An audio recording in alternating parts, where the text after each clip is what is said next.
Sweet ladies and gentlemen, welcome to the Sunday Run. This is a new podcast, one I'm really excited for, and today we've got a huge guest, Danny Kennedy. Mate, how are you? Louis, I'm fantastic, mate. Thanks for having me on. Mate, thank you for coming on. Every episode, so I do this other podcast, the 9 to 5 Fitness podcast. Yep. We've done like 103. I've heard of that one before, yeah. We've done 103 episodes, and I started very specifically, I do the intro of like, how do you sleep? And it is so hard. Every single one of these episodes, I've gone to ask people how they slept. So, yeah. And I'm not trying to carry that through. But I mean, but you kind of are. Yeah, but I can't. Did you sleep right, mate? I slept like shit last night, actually. Oh, really? Yeah, it wasn't ideal, but you know, we're still here, so you know, you have those every now and then. But you know, that's what really separates the men from the boys is who turns up to the podcast after a shit sleep. It's so true, and it's easy to like back off podcasts and be like, "Oh, mate, look, I can't do today," because it does make everything harder, doesn't it? Like, yeah. After a shitty sleep, you just wake up and that to-do list that you're excited about the day before all of a sudden looks a little overwhelming. But yeah, no, we're here. You were a huge advocate for the Whoop. Yeah, man. You actually got it out. Myself, Tom, and Gab involved in the Whoops. Bloody oath, yeah. They are so cool. Yeah, it's one of those ones like I've known about it for so long, and so many of like my mutual friends have used them, and they tell me how good they are, but you just like, oh, it can't be that good. And then when I got one, I was like, fuck, they're actually that good. Actually, yeah. So, I mean, they've been really good for me trying to work on my sleep patterns. Obviously, that's not a great example after last night, but more so just like being a bit more consciously aware of like the quality of sleep, like what I'm doing before bed in terms of like meditating, or like if I'm using supplements before sleep. The one thing I have worked pretty hard on is trying not to let the actual score in the morning dictate too much, like how well I feel or how fucking shit I feel the next day based off the score. But the stats it shoots out is pretty elite, I reckon. Oh, game changing. And yeah, I just canned all the other shit I was wearing, and now I just wear the Whoop. Stick with the Whoop. No, it's sick, mate. Code DJK10. Yeah, go. Oh, yeah. You got a code as well. Yeah, mate. Must be nice. Yeah. It's a link and a code. Or? Yeah, link and code. Yeah. Well, it'll be all over on your socials. Give us a bit of an elevator pitch for who you are, what you do for those that don't know. Take it away. Yeah, so I'm from Country Vic, grew up playing footy and basketball, eventually moved to Melbourne for basketball after year 12. A couple of years before that, I'd got pretty hooked on fitness, in particular strength training. So before that, I'd been very much so naturally like a runner and real ectomorph type body. But stepped into the gym to put on a bit of muscle mass and not be as skinny, and just fell in love with it and really got obsessed with the fitness side of things. In hindsight, I probably enjoyed the fitness side more than the actual sport itself in the end. But in year 12, I did my PT qualification like separate to school. I kind of just did it just because my whole intention was just to play basketball professionally. So I moved here for 2 years for basketball. And after the second year, I had an ankle reconstruction. And in that period, I'd been smashing, just trying to learn as much as I could about training, nutrition, everything. And after the Rico, I started my coaching business as a PT, and it kind of brings us to now. So that was 2014 or 2013 or 14. And then within that gap, I obviously started online coaching, started the podcast. Was really fortunate to link up with Steph and Laura through Keep It Cleaner and do all their programming. And just been super fortunate to meet a lot of really, really cool people, whether it be through the fitness industry or the podcast, and it just kind of evolves, like, as you know. You kind of just keep putting one foot in front of the other and test what works, what doesn't work, what you enjoy, what you don't enjoy, and you know, today spending a little bit of my time still doing face-to-face sessions, try and work with athletes and whatnot during their off seasons, and then other than that, just through my coaching app and going hard with the podcasting. You were a huge like pioneer in regards to like online training, and then also the podcasting, especially for me. How did you find getting into content? Like, was that straight away in 2014, or did it take a bit of time before you got into content? Well, it was really early, to be honest. Like 2013 was when I really kind of locked in with being obsessed with training and nutrition. So I started an Instagram account separate to my personal one. And to be honest, at the time, and this is something I've evolved a lot with in terms of personal development and not giving a fuck about what people think of me and stuff, but I almost didn't want a lot of people I was friends with to know that I'd started it. But I loved posting on it, right? I was posting shit every single day. And then as I kind of grew personally, just through, again, like that self-improvement work I was doing, and just got rid of all fucks given about what other people thought about me and whatnot, I ended up competing as well, in some physique competing, and just gradually just stopped posting on my personal account and started pushing content pretty much every day through Instagram for the fitness side of things. And then it was 2016 or 2017 I started the podcast. I started vlogging on YouTube. Like, there was a period when I was competing, I think I did like 90 vlogs in 90 days. So I kind of saw the thing with my content as well, and to this day it's the same. And I use this example all the time, particularly with the podcast, that I never started posting on socials and everything just blew up, right? Like, even my Instagram following, for example, to some people it might look like it's pretty good, but when you look at the comparison of how much time and effort's gone into it, it's pretty shit in terms of the audience. But the only reason it's where it is now is through consistency. So I never just started posting on any platform and it blew up overnight. But I knew just from my experiences as an athlete, and the work I'd put in with the gym, and that was one of the big lessons I took away from training, is that it was kind of up to me. Like, if I just continued to show up every day, if I posted on socials consistently and kept it quite varied, so it was like email list, YouTube, podcast, Instagram, if I'm consistent with it and everything I post has the intention of adding value to at least one person, then in time, like, if I'm helping someone, then that's the main priority with the content anyway. But I just knew that effort would compound over time. And I just took that lesson from a bunch of different things. Like I said, sport, even like one of my favorite rappers, I know Gabe doesn't like him, but fuck Gabe. Russ, right? He's one of my favorite rappers, and I started listening to him quite early, and his story was like, he was making all these tunes and making all these songs, and he had like fuck all followers, like fuck all of a career, but he just posted a song a week on SoundCloud for like 2 or 3 years or something, and just knew that over time that'd compound and build up, and it did. He blew up.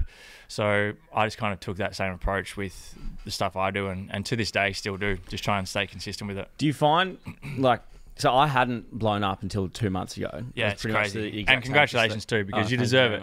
And I love seeing shit like that when I know that there's people who have put in the time and effort. Because you do see people every now and then have the overnight success, but it never really lasts. But when you see someone who's put in their time and effort and who genuinely cares about their audience and they get the reward for it, it's awesome to see. Yeah, thanks, mate. Do you find you're ever like searching for the blow up? Like, do you ever put out content looking for it, or like hoping that it'll happen, or is it, because like I found with mine, like the blow up's been great, but now I'm trying to get like engagement back, and you go through this period of trying to like get these new followers to actually trust you and enjoy your content.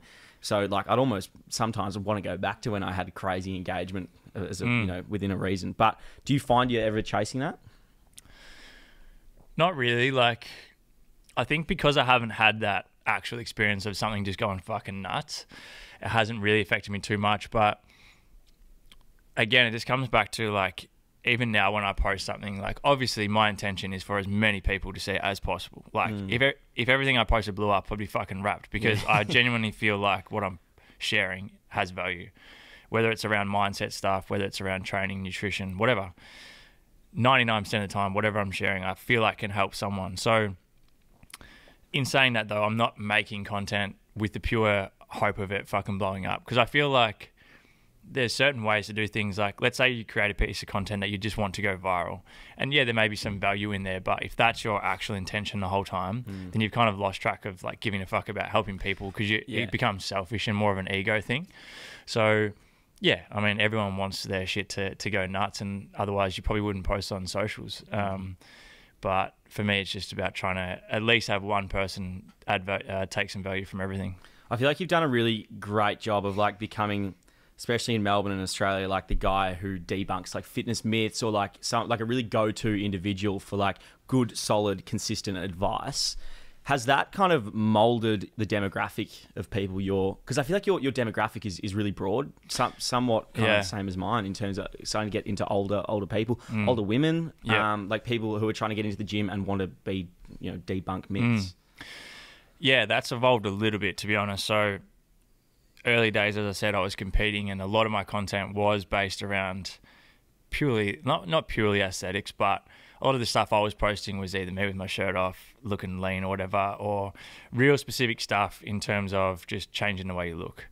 And I still, I still love training like that to this day, but at the same time, there's so much more to fitness, right? So even with the podcasts, as you know, like my guests are quite broad. So it might be one week, it might be something very niche in terms of fitness or nutrition or whatever. The next week it might be business, or the next week it might be things that you can do with your training in order to mentally feel better or whatever. So I'd say I don't have like a hardcore audience of people who are just like, I feel like in the fitness industry, you've got kind of two options, really.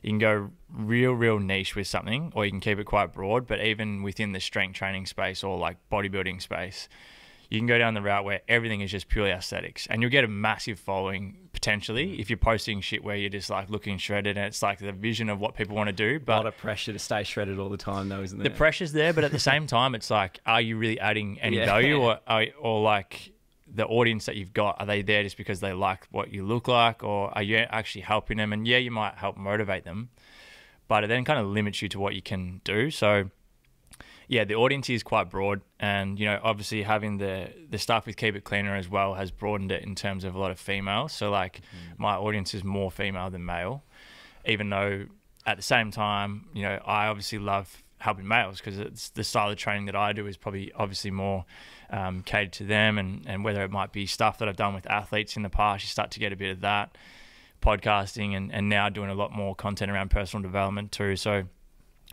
I've tried to just keep all of my content, and something that I've always done, and the compliment I get a lot, and this is probably like my favorite compliment, is that the content that I put out is just relatable and it's real. It's not like, I'm not trying to make shit look like I'm some fucking god who just eats well every day of the week, who just loves training every day, that I wake up and I just can't fucking wait to go to the gym every day.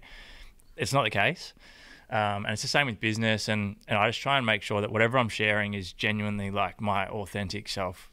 So, that may limit the audience that I can have, or it may not suit everyone, but then, as you said before, the audience you're actually touching are engaged, and the main thing is that they can relate, because I look at it as well, like some people do have massive followings, and someone like yourself who has just grown this huge following, like you've also got the foundation and the value add and everything already there, which is epic. But you see some other people with huge followings, and you can't pay the bills with likes on Instagram. No, you can't. So like I'd rather have a very small following with a highly engaged audience who then if I put out enough free content and then I have something to sell, or if I have a program or a service, they're more likely to step into that in comparison to just having a huge following, which just kind of boosts my ego because I get heaps of likes, but it doesn't actually help anything to do with my career or my life. Yeah, it's really interesting. I found out about you through my sister, actually, back in, right. I'd say 2017. Yeah, okay. She said, check out this podcast. Absolutely elite. Absolutely love this bloke.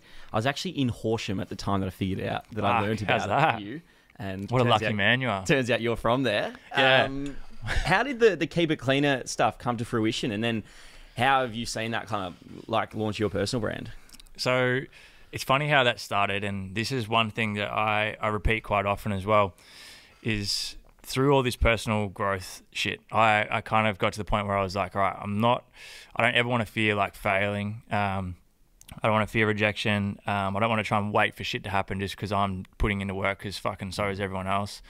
So I've always gone out of my way to put myself in positions that are going to allow me to see success. All right. So if it's a podcast, it's reaching out to a guest who I don't know, who they probably won't reply or whatever, and then reaching out again, following up, and just putting myself in positions like that. But at the same time, always trying to offer value for free first or in return, so both people always win. So with the Keep It Cleaner thing, at the time I was training Michael Klim. Went to Wesley. That's where I went. It's what? Went to Wesley. That's where I went. Oh, yeah. What happened to your swimming career? I gave up real fast, mate. So yeah, I was training MK, and one day he brought in Dalt Graham, now Dalt Henshaw, Laura's partner. So he came in for a session, and we just stayed in touch. And I remember reaching out to him one day, just going, "Hey mate, can we catch up? I just want some help," because he's obviously in the digital marketing and agency space and stuff. and advertising. So I was like, can you just give me a hand with my content? Like, I'm just putting out a lot of shit, but I want to try and get better engagement or whatever. Anyway, after that, Laura came in for a session and she was training with me just one-on-one for a while. And the girls had obviously seen massive success with like their ebook and whatnot. And they were thinking about launching an app. And yeah, kind of one thing led to the other. And they reached out to me to see if I'd want to do it. And of course, I was more than happy to jump in. So that was 2017. And since then, it's just evolved so much. Like, I really enjoyed watching how much their company and their brand has continued to grow. And both of the girls are very, they are both very authentic and very genuinely great people. So they deserve all the success that they've seen. But their community is fucking great. Like, it's like, I'm not going to say cult, but it's like very engaged following. And throughout that process, obviously, I've had really cool opportunities with Keep It Cleaner, but at the same time, it's then allowed me to have like their audience who enjoy the strength training side of things to come across and see what's next if they want to step away from that and do more strength training, or just get more people listening to the podcast and stuff. So, and just building relationships. Like, I learnt super early on as a PT that networking and relationship building is the number one thing you should focus on. And it's true, like, so many of the opportunities I've been fortunate to have come off the back of just building good relationships, good networks, and just genuinely being a good person and trying to add value to other people, because people remember that shit. Oh, mate, it's so clear. And you can see that, like, it would be easy for you to kind of completely disregard myself, Gab, Prime, like, we're young people in the industry. Yeah, but not at all. But you've completely, like, accepted us and opened up to us a whole lot. Like, you've got us all on your podcast. Yeah, but that's the thing, like, I've always been that way, and I think it helps growing up in the country as well. Yeah. So, like, as growing up in the country, I don't know, it's just how I was brought up, and very fortunate that I was brought up that way by mum and dad. But I'm the type of person who, if I see someone else doing really well, then I'm happy for them, right? And particularly if it's in the same industry, or if someone's a good person, then I want to be around them, because, you know, I genuinely believe, like, if you surround yourself with good people and good energy, then good things will happen. And again, knowing how much work that I've put in, then seeing other people do the same thing, it's like, I enjoy looking at that. I get excited by seeing other people see success and do well, particularly when you know that they've got good intentions with it. And again, it just comes back to relationships. It's like, the more good people you can spend time with and get to know, the better. And even since meeting you guys, like, I'd obviously seen a lot of your content on socials, and we kind of met properly for the first time Christmas, just before Christmas, at Muzz's place. And, you know, straight away we kind of got along super well. And you kind of know right from the start when you meet someone whether you're going to get along well. So yeah, obviously loved staying in touch and wanted to get you guys on the podcast, share your story and add value as well. And it's just been fun to watch you guys grow. Yeah, it's cool. It's good to see everyone helping each other out. The podcast for you, so I think you said before, 450 episodes, Odd? Yeah, nearly 450. That's a ridiculous amount of hours talking. When did you start it, and like how did you grow it, I suppose? So I started, I think it was the end of 2016 or the start of 2017, and very similar to kind of what I've already mentioned, my goal with that was to just put out at least an episode a week, every week, like ongoing, and that's what I've done. So I'd had this idea of starting one because I'd been doing the YouTube, and it was just really hard to get traction on there, and I was consistent as fuck with YouTube. But I thought I'd started listening to podcasts myself, and at the time, obviously, podcasting was not very mainstream at all. Like, no one really knew about podcasts, let alone had one. Best time to start one. Yeah. So I was listening to a podcast, actually. I think it might have been Grant Cardone, and he said something along the lines of, like, don't wait until tomorrow to do something that can be done today. And I'd had this idea of starting a podcast. I'd written down a bit of a plan in my notes on my phone or whatever. So I just searched up on Google how to start a podcast. And by the end of that day, I'd gone and bought some pretty cheap equipment, recorded a couple episodes and submitted it to Apple. Yeah. And as soon as it went live, like, literally since then, I put out an episode a week. And I tell this story a lot, but like the first couple of months, like, the numbers kind of went, you know, obviously starting at 0, they grew to maybe like 500 downloads or whatever. And I was pretty pumped with that. And then it just completely plateaued for like nearly 12 months. And I'm talking like plateaued, like fucking not changing at all, right? So obviously at that stage, it's really easy to then go, well, fuck, this is a waste of time. But I just knew, again, almost like coming back to the whole Rust thing as well. I'm like, all right, well, if I put out good, valuable content, build relationships with good guests, stay consistent, and particularly with the podcast, it's not like Instagram where if I posted something in 2016, you'd have to be a fucking creep to go back and find that. Yeah, right? yeah. It's like on podcasting, it's like you've got this catalog or this library of episodes where either people can go back through and listen to them, or if they're typing it in, it might come up in their search bar or whatever. And that's what I did and stayed consistent with it. And then, you know, now the show's had like over 4.5 million downloads and we get in, you know, like between, I think it's like 70 to 100,000 downloads a month. Have you learnt heaps from the podcasting? Like, obviously you speak fantastically, really fluidly as well. I find podcasting for me just helps my everyday life. Have you found that yourself? Fuck yeah. Like I've learnt so many lessons from podcasting, whether it be communication, obviously the biggest one. I had a guest on last week who is like a public speaker and a communications coach. And they complimented me, on the way that I interview. And I was like, fuck, you should go back and listen to the first 100, right? Because it was a skill that I didn't have. But obviously through time and practice and effort, you just get better at it. But whether it be building relationships, you know, getting these opportunities that you've never had a chance to get, but most importantly, just like helping people, like particularly in that period where the downloads weren't going up a lot. If I got an email once every month or every couple of weeks from someone saying, hey, I just listened to this episode from a couple of months ago and that was the one thing I needed to hear and it's helped, then that's like motivation to keep going.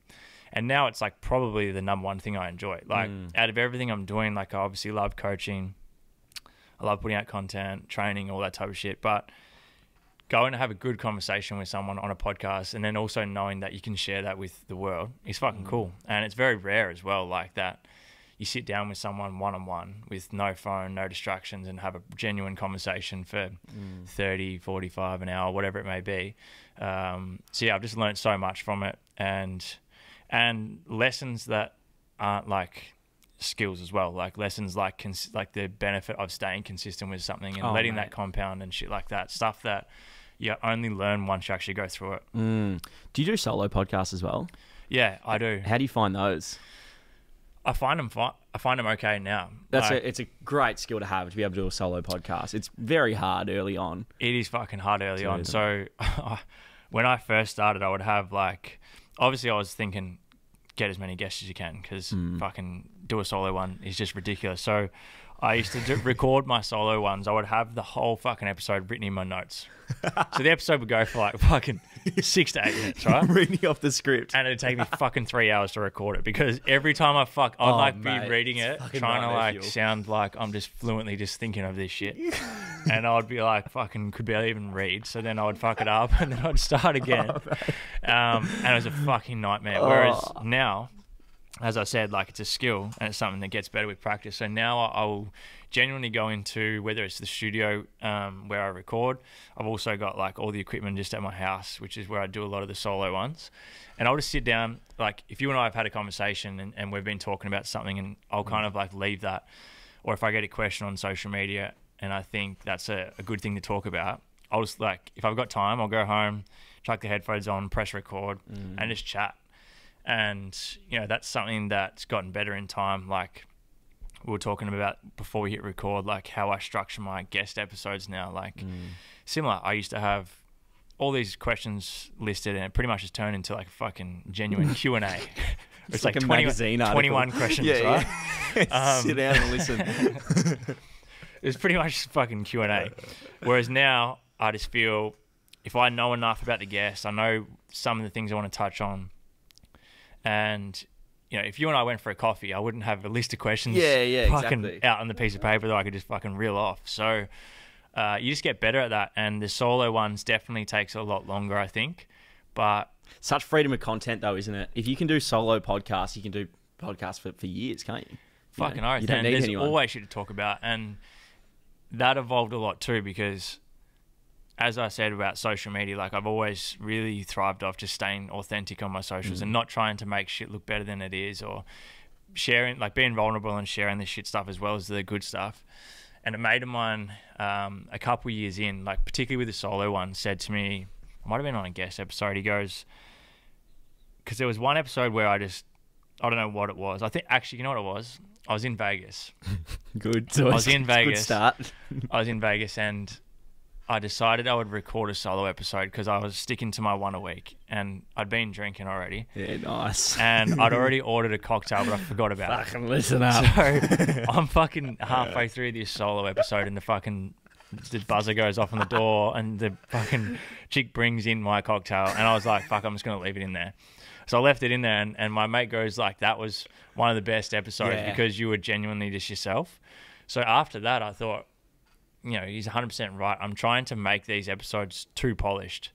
And, you know, I naturally swear a little bit. I naturally like, you know, if we're having a conversation and it's not a fluent conversation, I don't go to you, hey, mate, can we start this conversation again? Yeah. So I was like, all right, I need to carry that over to the podcast. So with those solo ones, I'll literally hit record with no fucking idea what I'm about to talk about and talk to the microphone as if I am genuinely talking to the audience. And they're more authentic, they're more relatable, and podcasting is quite similar to a YouTube vlog, I feel. The audience and the people listening to it or watching it now as well get to know your personality better than a 30-second clip on Instagram or TikTok. So it's such a good opportunity for you to actually build a proper relationship with your audience and build trust with the audience if you're just yourself. Because if I'm talking on a podcast and then I see them in public and they're just like, fuck, that's two different people. Oh, mate. It doesn't align properly. Yeah, right? yeah. So... yeah, that was something I changed with the solo ones, and I really enjoy doing the solo ones now. Oh, how good is it? And fucking annoyingly, the solo ones do better than the guest ones. So you put all this effort in with the guest ones. Just try and get the guests, record them, fucking get all the content, get them in, and then you do a solo one like while you're eating a sandwich, and then the fucking guests like double the downloads. Yeah. Do you take inspiration from anyone for your, particularly your solo podcast, but for both guests as well? You know, I listen to a lot of stand-up comedians podcasts, right? So Theo Von, Chris D'Elia. Used to be a massive, not as much now, but used to be a massive fan of like the Fighter and the Kid podcast. Yep. Obviously Rogan. And I just love stand-up comedy, right? Same. And someone like a Theo Von, piss funny like in stand-up, but even funnier on his podcast. Right. Same with Chris D'Elia. And I just listen to them so much, and I love the way, and they do that. They turn it on. Like they hit record, fucking they reel off some absolute garbage, and I can sit there for like 2 hours and just love every second of it. So they have definitely been a bit of like inspiration or kind of to start going with that flow a bit more. But other than that, like with the guest ones and stuff, I love guys like Lewis Howes and Jay Shetty. Like Lewis has been someone I've listened to for a long time. So yeah, there's a few that I listen to, which I take some motivation from. Have you heard the Joe Rogan Protect Our Parks ones? Yeah. It's like all the comedians. We should do something like that. 100%. Get all the boys in. Bro. You, me, Tom, Gab. Fucking oath. Like, and like a couple of beers. Yeah, 100%. Just lock in for 3 hours. Yeah, we bloody good on that. We could cancel ourselves. Yeah, we could. But fuck it. Yeah. Mate, like the stand-up comedy stuff, I just find hilarious, right? Yeah, like, same. It's something that, and I probably listen to some form of comedy shit every single day, I reckon. Same. And like I used to spend a lot of time in LA each year. I'd go over there, film, like shoot content, try and meet new people, podcasts, and just do coaching online. And I'd be at the Comedy Store like fucking every second night going to watch, like, you go to the Comedy Store in LA like on Sunset, and in one night you might see 5 of the best comedians in the world for like 15 minutes each, and it's like $20 or whatever. You sit down and it's just the best. But yeah, that style I think has definitely been a bit of inspiration for the solo ones, just to be myself and not try and polish it too much. Yeah, it's so the way to go. Have you had any disasters in regards to podcasting? Any guests come on, say some like crazy shit, or just like people cancelling last minute? I'm surely. Oh, the cancelling last minute thing happens fucking all the time. Like, every time. It's often the bigger guests, right? The people who have quite a good profile already, or like a hard get for the show.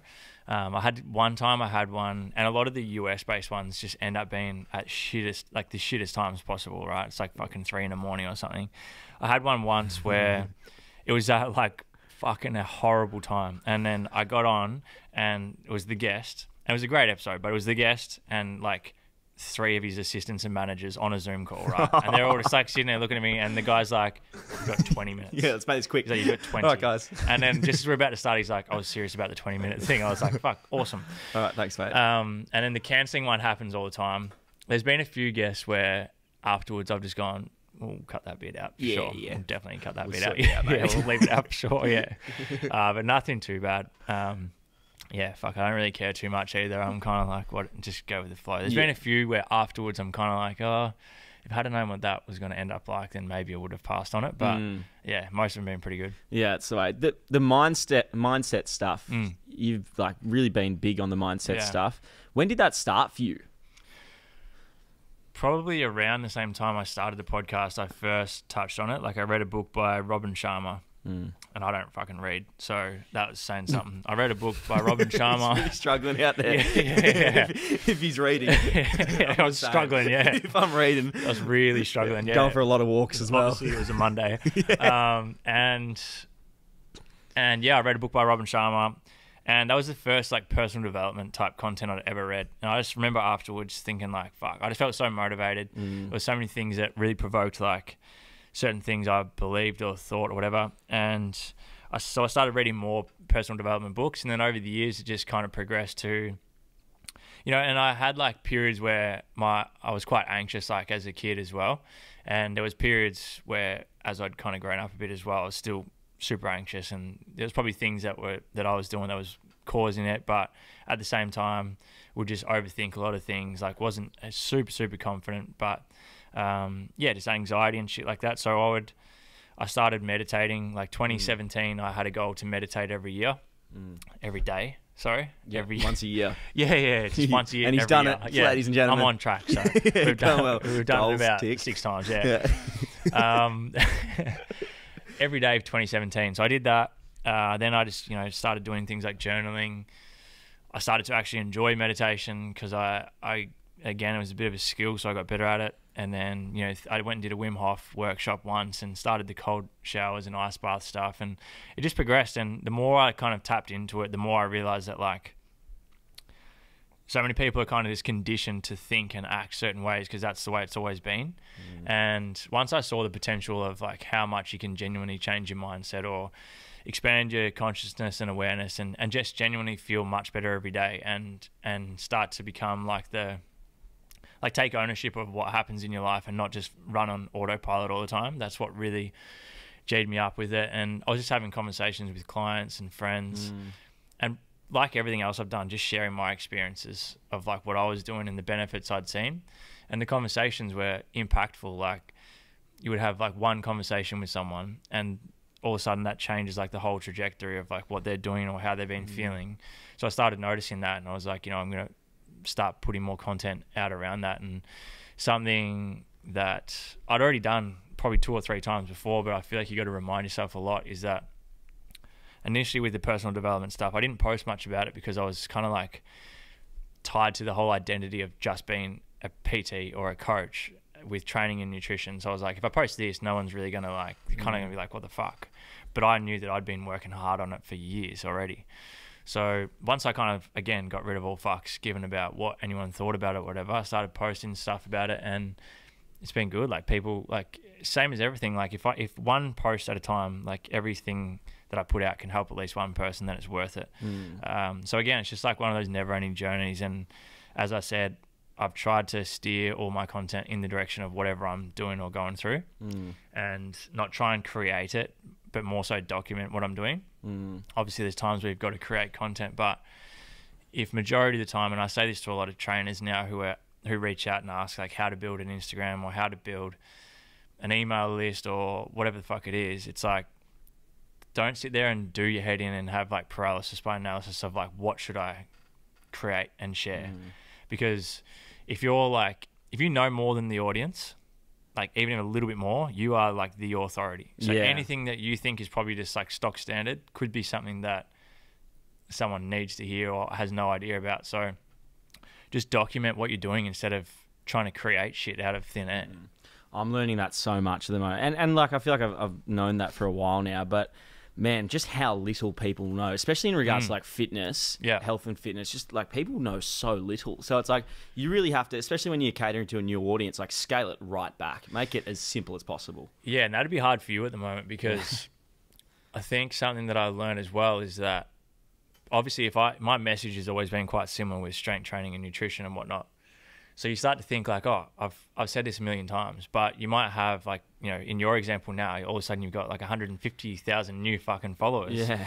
They haven't been there for the past X amount of years when you've been saying this. So if you just keep pushing your message, the stuff that you believe in consistently, and again, like just because you know it and it's something that's like sounds simple to you, there's obviously a reason why someone's followed you because they want to learn more. So just simple shit like, you know, I always say to trainers, it's like just literally showing a video, like on my stories, for example, I'll put out stories of a client doing a certain lift and just type in write in the cues and do some arrows and shit on the story to show like what I'm telling them while they're doing it. And you'll have people reach out and they'll be like, fucking hell, I saw your story last week and I've been doing RDLs wrong for like the last 5 years and like that story helped. And I'm just thinking like, this is just common knowledge, but it's not. So documenting what you're doing is a game changer because then it gives you so much more content too. Like just documenting pretty much everything you are doing in terms of like it's like before you go for your session, it's like just showing what are you doing for your warm up, what have you eaten? You know, we ran last week and you posted like what you'd ate just before, what are you doing afterwards? Like how do you figure out when you need to take a deload? Like all this type of shit. It's just like, if you can share that, then that's most likely what other people are going through as well. We had John O'Hansford on the podcast, episode 2. He's a basketball, like one-on-one coach, and he just films all of his sessions, mate. And he's on 500,000 followers now because of it. And it's just flying. And that's because the content he creates is like so easy for him to create his day-to-day life. Yeah. Puts a camera in front of it and it just flies. Yeah, we're getting him on in a couple of weeks' time. Yeah, he's great. But yeah, his content's so good. And yeah, like, and that's the other thing is like, if you want an audience that needs your help in certain areas, if you're not talking about it or posting about it, then how do you expect that audience to come? Yeah, exactly. In regards to training, particularly PT, what's like the biggest failure you've had and how did you learn from it? I don't know if it was a failure, but it was definitely a mistake. There's probably two. First one was not niching down quick enough. So, and I think it's very common because it's, you step into a new industry or you step in as a PT, and particularly if that's your only source of income, which is why I tell a lot of trainers now to have some form of online platform or have multiple streams of income. But if you're just a PT, you're going to say yes to fucking everything, right? But as the shitty saying goes, like jack of all trades, master of none. So it's like, when I first started, I was taking corporate sessions, group sessions, fucking strength sessions, boxing, all this shit. And like 80% of it I fucking hated taking because it wasn't my lane. Like my lane was strength training. My lane was, you know, using high intensity stuff for cardio, whatever the fuck it was. So once I realized that, then all your content, all your referrals and stuff are based off something that you enjoy and that you're really good at. Whereas if you're trying to just spread yourself too thin just so you can stay busy, it's more of a desperation move. And the sooner you can niche down, the sooner you can potentially become the authority in a certain area. So if I'm a personal trainer and I'm taking, as I said, sessions for all different range of clientele, if someone types in, you know, on Google, right, and they're just like, it's a female and she wants to grow her glutes, it's like, personal trainer that can help me fucking get stronger and bigger glutes. It's not going to be me that comes up. Yeah. But if that's the area that I really like, and every bit of content I put out, every blog, every podcast, the way I brand myself is that type of trainer, the likelihood of that coming up is very, very, very high. So that was the first one. And then the second one, which took me a long time to figure out, was just almost being too generous in terms of like pricing and almost undervaluing like what my service was. But at the same time, like having friends or people that knew someone that you fucking know that would come in and you give them a free session or a discounted session or whatever, and you just undervalue yourself. Oh, mate. So it's like really looking at, all right, if you genuinely think that you're good enough and you've got the value to add, then value yourself properly, because personal training is already such an inconsistent industry, and you know, you have clients half an hour before cancel. It's like you need to make sure people respect your time and your skill, because it is a fucking skill set. And as a trainer, you can have such an impact on someone's life. Literally, like, that could be the best hour of their week, and you could have such an impact on how the rest of their life or the rest of their day goes based off what you're able to help them with. So you need to value yourself properly, because if you don't value yourself properly in terms of just giving out free sessions, or you see people doing like fucking 5 sessions for the price of 1 just because they want to get people because they want to get people in. Yeah. The thing is, if I put out like half price session, right? And I'm doing that because I'm thinking, all right, if someone comes in, I'll get them in for half price, take them for a session, and they'll sign up ongoing. They probably fucking won't, because they've just come and paid you fucking half of your rate, and that's the only reason they've come. So like, they're not like the type of clientele you want anyway. So it's more of just like a patience thing. Definitely try and look at having multiple streams of income if possible. But yeah, that were the 2 main ones, I think. Yeah. Fair. I forgot for a second that this is actually a running podcast. You've done some crazy running stuff, mate. Yeah. And I thought, geez, we better mention running in here. COVID, we're all locked up, just cruising around. Yeah. You just decided to go and do a marathon. Yeah. That's fucked. As you do, yeah. Can you explain it? Yeah, well, I've always loved running. Like, particularly as a junior, like playing footy and basketball, as I mentioned right at the start, like running was like something I was naturally good at. I was very skinny and very good at aerobic stuff, so I'd run fucking all the time. It was great. But then obviously as I put more muscle on and as my priorities changed, I didn't really do as much running. Anyway, so throughout lockdown, I'd had a shoulder reconstruction at the very beginning of lockdown first year. Then I just got back to like being able to train properly, and we still had all those fucked up restrictions, like 5Ks, all the bullshit, right? Yeah. And then I found out before that, I'd had a knee done before my shoulder, but then I found out that I need to get my knee done again. So I was like, fuck me dead. So we had a few beers one night, and it was like I think this is on like a Sunday night or something. And I was like, fuck, I've got surgery it was like 5 days or whatever. And I've also done some just fucked up challenges, like Climmy and I in 2017, we did a 24-hour sled push to raise money for Beyond Blue. So we pushed a sled for 24 hours, and then dumb fucking cunts. No, you're right. Go, yeah. Dumb cunt. Because Climmy didn't do it. But the next year I did it again. And then just did some random shit. So I was like, all right, I want to do something physically and mentally challenging before I then go back into just rehab and shit again, because I was just over it. And obviously it was a tough year for everyone, but not being able to exercise as much, work being limited, headspace is already not 100%. So I'm like, I'm going to do something fucking hard.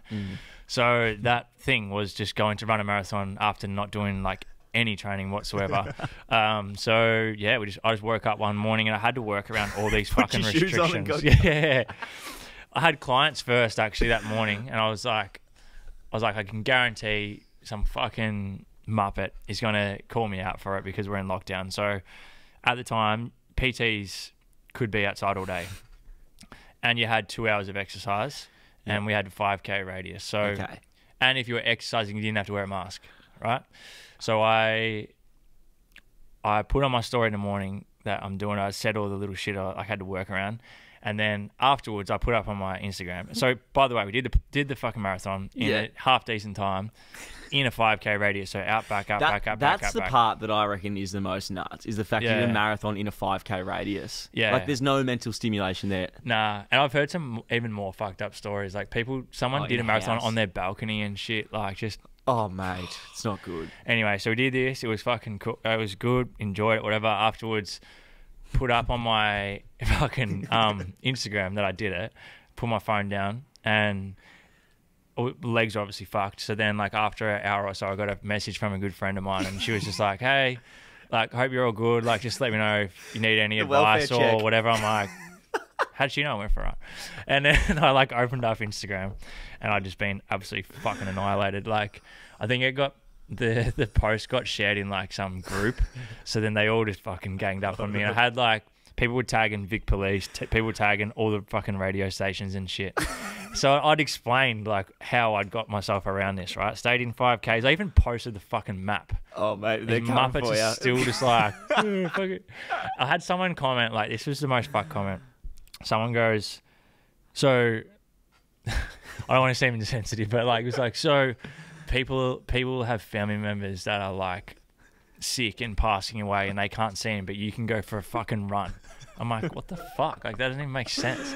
Oh my god. Anyway, so that would tick that one off.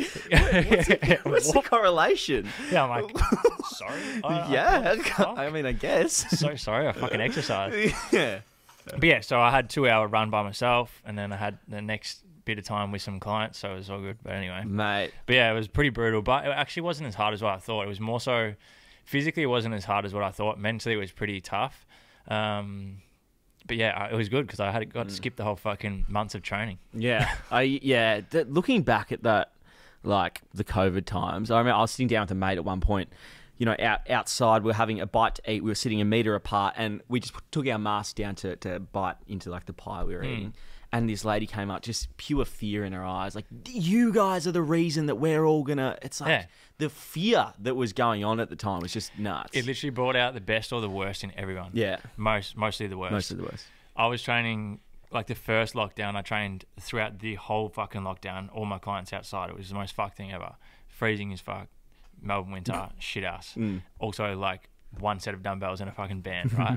Came up with the most outrageous exercises. But this lady walks through a park one day, starts filming me, and same thing. And I'm like, what are you doing? And she's like, you're the fucking reason we're back in lockdown. Yeah. I'm like, what the fuck? She also had like 24 fucking toilet rolls with her as well. So that explains a lot. Yeah, fuck. Oh, mate. It was out of control, wasn't it? Crazy times. Are you looking to do more running, like going forward?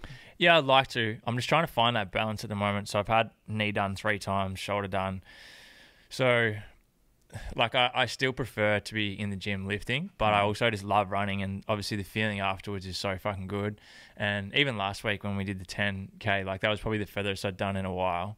And it's just a different feeling. Like, the endorphins and whatnot afterwards is such a good feeling. So I think the reason, obviously, I haven't probably enjoyed it as much over the past 12 months is because I've been doing it frequently enough. So I think at the moment I'd like to get back to doing probably 2 or 3 a week and just get comfortable and build the Ks up again, and then either do another marathon or push for like a fast 3 or 5 or something like that. But yeah, it's so good. Like I said, it's a different feeling in comparison to strength training afterwards, but it's just so good to clear your head.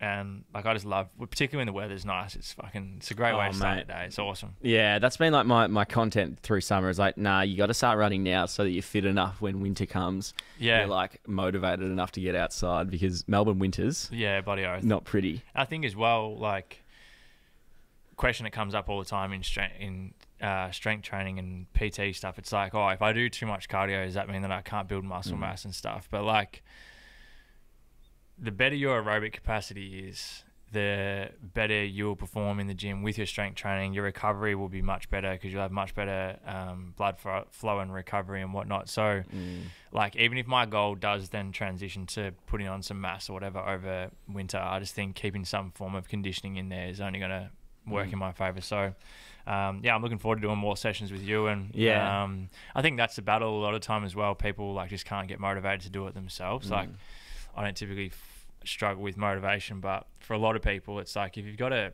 training partner, it's the same as a gym. If you've got someone you're going to start to build your running up with and whatnot, particularly if they're following your tips, it's like it can be really enjoyable. And that's one thing though that I kind of got my partner Danielle throughout lockdown.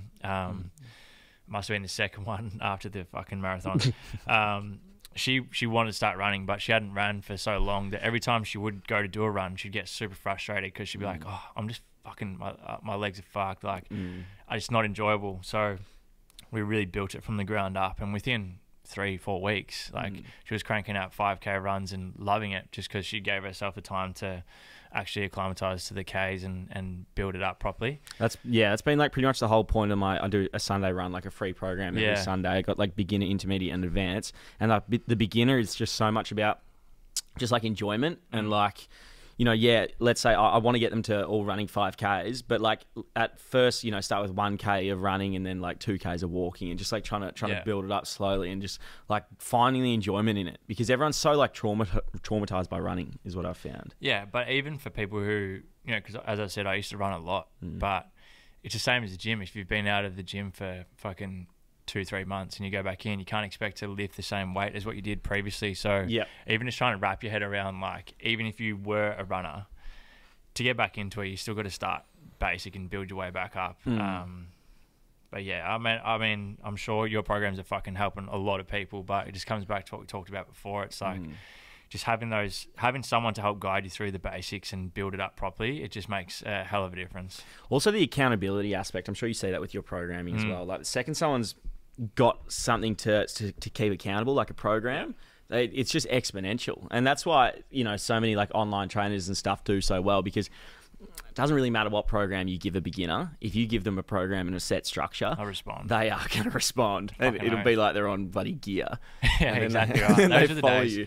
Yeah. Those are fucking best at the start when your body just changes so much. But yeah, like majority of my one-on-one clients online now, not only, but like they all know what to do. Yeah, it's the accountability that people hang around for, just to have someone to always keep them in check and to come back on and stuff. But yeah, fuck those newbie gains. How good. Oh, it must be nice. Yeah, jeez, I wouldn't mind some gains. Mate, put out a story for some Q&A. Oh, yeah? It's all running based, though, pretty much. I responded 12 times. No. yeah. It's all from DK. I'll go through a few. Yeah. They're very much like training based, so appreciate any answers. Does running burn muscle if you're dieting? Nah, we touched on this a little bit before, but when you're in a calorie deficit and you're trying to lose body fat, as long as your protein is high enough and as long as you're not in too much of a deficit. So let's say you crash dieting, you're doing a heap of cardio and whatnot. Yeah, you're going to lose muscle mass. But if I'm in a slight deficit, eating enough protein, so my opinion is 2 grams of protein as a minimum per kilo. So if you're a 60 kilo individual, it's at least 120 grams a day. And the running that you're doing isn't then hindering your progress in the gym too much. So if I'm running like 6 days a week, which means that my lower body sessions are shit, then you start to have a bit of a problem. But if you're consistently running, you're fueling your body enough. Obviously, if you've added in running, you can probably allow for a few more calories because you'll be in more of a deficit. So as long as calories aren't too low, protein's high enough, and it's not kind of fucking up your strength training, then you're good to go. Fantastic. Interesting one here. Do you ever experience lower sex drive with higher training volume? Yeah, and that's usually the best sign for a deload. Whether it's high volume training in the gym, and often that'll typically mean your sleep quality drops off, which obviously starts to play around with your hormones. If you're not eating enough, so you're not in enough, your energy balance is way off. So if you're doing massive volume in the gym, and particularly if you're in a deficit, that's going to happen quite quickly. But if you're supposed to be in a surplus and your volume's way high, then maybe you're not in a surplus at all. So yeah, it just comes down to, are you eating enough? Are you hydrating enough? Are you getting good or poor quality sleep? Or is it time for a deload where you just reduce all the volume for a week or reduce the amount of load using in the gym and allow your body time to recover? But being in a deficit, like, I've put out posts about this before, like when I've looked my best and I'm like absolutely shredded. No, you're your worst. You feel like shit. Your hormones are all out of whack. Like sex drive is horrible. Your mood's usually quite bad. Like everything it's a bit of a balance game between where's the point where you look and feel really good and when it gets a bit too much. But you know, I see that with clients a lot. That'll kind of come to me. They're wondering why they're not seeing results, and a lot of the time it's because they're doing too much and not eating enough. Yeah, I find that's like ironic. The first thing to go is sex drive for me. Yeah, when definitely. like mentally, if I'm struggling mentally, like first thing to go is sex drive is fucking straight away. Yeah, for sure. But yeah, there's plenty of training questions in here. I feel like we've answered most of these in the podcast. So mate, thank you so much for coming on. Thank you, mate. That was such great. an insightful episode. Yeah, I loved it. I went with your method today of no run sheet. Oh fuck yeah! See, it worked. Yeah, it did. I think it worked. Good. I felt very present. So. No, it was awesome. I appreciate you having me on, man. And again, super happy for you with the fact that more people are starting to see your stuff, which is going to help a lot of people. And thanks for having me on. No, I appreciate it. Where can people find you? Best place would probably just be my Instagram, which is at DJK Fitness, or the Fitness and Lifestyle Podcast, and you'll find the rest of the shit on there. You guys know what to do. Thanks, mate.